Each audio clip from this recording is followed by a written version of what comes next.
President Trump put down a coup attempt in the White House in the last week.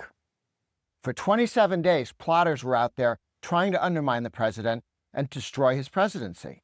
These are people who worked for him. And the president in the last couple of days put 2 stakes through their effort and said, no, never, not happening, go to heck. What was this? Well, the president ran in 2024, said, I have my tax cut. I passed it. Well, I want to make it permanent and continue it out. It's a tax cut for lower income people, middle income people, upper income people, business people. Everybody saw lower rates. But unless we re-up it, unless we vote for it again, it's going to disappear. And taxes will increase on the people of the United States by $4.5 trillion in a decade. We got to avoid that disaster. We got to protect the lower rates that Trump put in. And Trump said that again and again and again on video. He ran against Harris. Harris said, well, we're going to raise taxes on higher income people, which also raises taxes on small businesses and middle-sized businesses as well. And the president said, never. Who would vote for somebody who'd raise taxes on anyone like that? That's not happening. We're going to cut taxes on everyone. Well, the coup plotters in the White House went around saying, what if we had just a little tax increase on just the rich? How about that?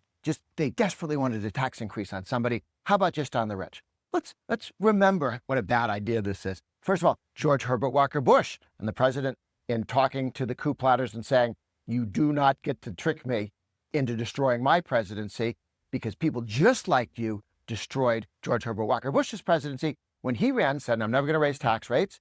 And he got in, and he got talked into it by the smart people in the White House who said, this is very clever. You'll love it. And he got thrown out of office. And instead of being remembered and honored as the president who ended the Cold War, he's now remembered as the guy who lied his way into office, said he wouldn't raise taxes, and tanked the economy. Thank you very much. Raising tax rates slows economic growth, kills jobs, kills investment, and we should never be doing this. And that's what Trump ran on and has been doing. And the coup plotters wanted to trick him into doing that. Now, when people come to you and try and sell you a tax increase, and this is advice for Trump because they'll be coming back again for him, they'll just say, well, just a little thing, just a little one. The income tax, the federal income tax, when they first put it in, only 7% back in 1913, 7%.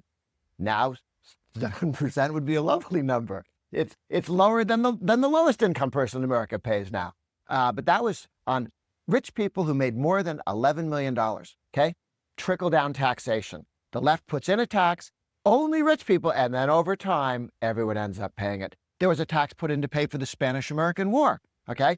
On phones. Only rich people had phones. Well, 50 years later, every American had a phone, and we were all paying for the Spanish-American War, even though it had ended a little while before the 1930s. That tax increase went and hit every American. We also have a problem in that you don't want to be involved with hate and envy as a political program. You should be happy that the economy is slowing down, but we're hurting rich people. Remember when Obama said that? People went to Obama and said, do you really want to raise the capital gains tax, President Obama? You do know from history that that's a tax that when you raise it, it slows the economy down. It actually gets less revenue. You'll get less money from it. And Obama said, no, it's important to hurt the rich people, not to get money for the government. So that was a tax to punish successful people, not a tax to raise money. And so is a tax on income as well.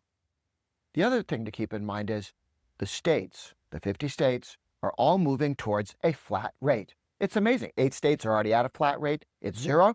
You have 15 other states are at a flat rate, and you have 12 states that are going down towards 0.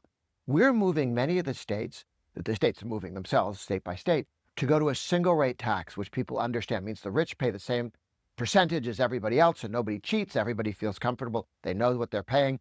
And it's a very difficult tax to raise because you have to look everybody in the eye and say, I'm taking your money. And it's a very easy tax to reduce. Hey, everybody, we're going to reduce spending and reduce taxes, and you all benefit. We're moving in that direction state by state. States aren't moving in the other direction. That's where we should also be moving at the federal level, and it's something to look for. So thank you, Mr. President, for putting down the coup. And we look forward to supporting your effort to make sure every American's tax rates are cut and made permanently low. And then next year, let's cut them again.